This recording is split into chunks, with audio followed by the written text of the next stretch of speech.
one thing which is there for larger organization, and it's applicable to most of them, that shadow IT is something which is very common in our organizations, and especially I would put a term called shadow accounts, the accounts which are was being used or are not earlier but have been inactive and open to use on the applications which have been which are being used for customer services, right?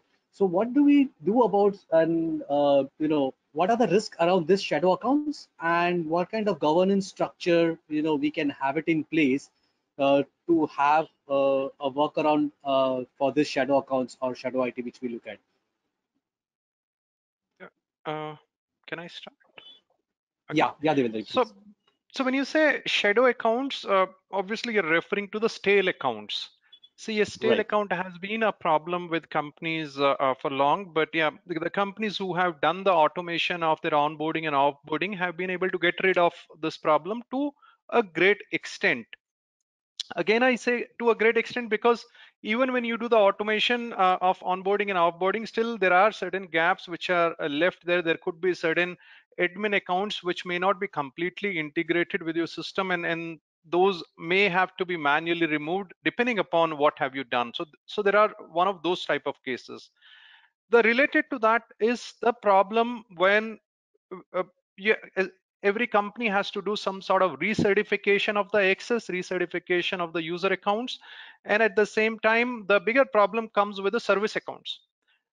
The service accounts, how are you managing service accounts?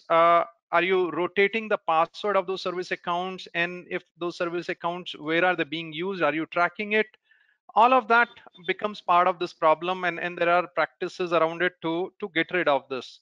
And then the bigger problem comes with the local accounts. So while there are solutions available, even to, I will not get into the product, there are solutions available to manage the local accounts as well, but not many companies have gone for it.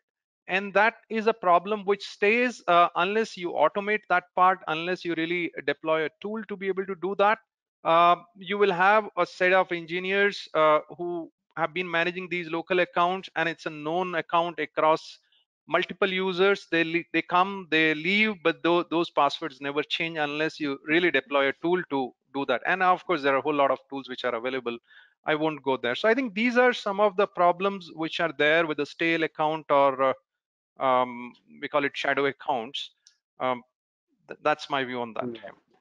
Yeah, Dilip, Vijay, Rahul would like to add on Yeah, that. and yeah, just want to add what Devendra said, right? I mean that this has been a problem, and but I think now the scale of the problem is increasing because of the cloud, right? And specifically, how do you look at Right. app and SaaS applications and all, right? I mean, a lot of things earlier were all happened through the control environment, which IT had control on. But now we have started seeing a lot of accounts which are getting created on cloud and under different subscriptions.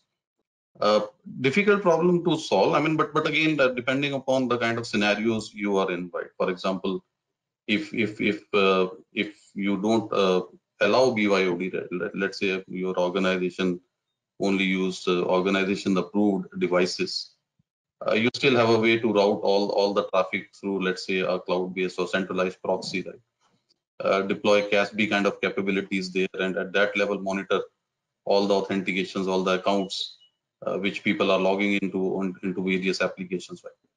And from there, at least you will be able to get a view, right, in terms of which applications are being accessed by whom, and you can try to then consolidate and correlate with your source of truth, your HR database or whatever you have, to be able to identify some of those. So and access governance, real certifications, trying to be able to identify over and underprivileged accounts, accounts for which there was no visibility to the central IT. So it has to be a combination of technology elements as well as your overall governance process to be able to identify and mitigate some of those risks. Excellent. Thanks a lot, Vijay, for that. So with that, I would like to, we are just on the conclusion of our panel discussion, and we are pretty short on time. But before that, I would just like to, give some surprise element, and this is something which I want to ask our audience as well. So I'll be repeating. I'll be telling the question right now. So I'll be giving you two options.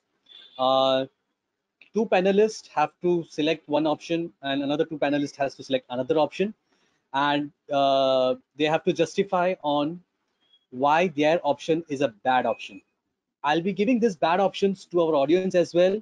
They can also say that why their option is a bad option. No need to justify any which ways the panelists are doing the hard work for you, right? So let me ask this question first. What do you think is a bad for an organization? Option number one, patching systems once in a year.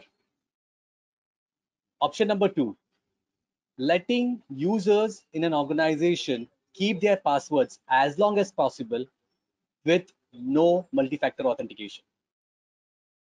While you are thinking over it, okay, let me put this survey to the audience. Meghna, over to you. Yeah, I'm sure both are really bad for the organizations, but given a situation, this comes to you as an option, what you would select and why do you think it's a bad option to you?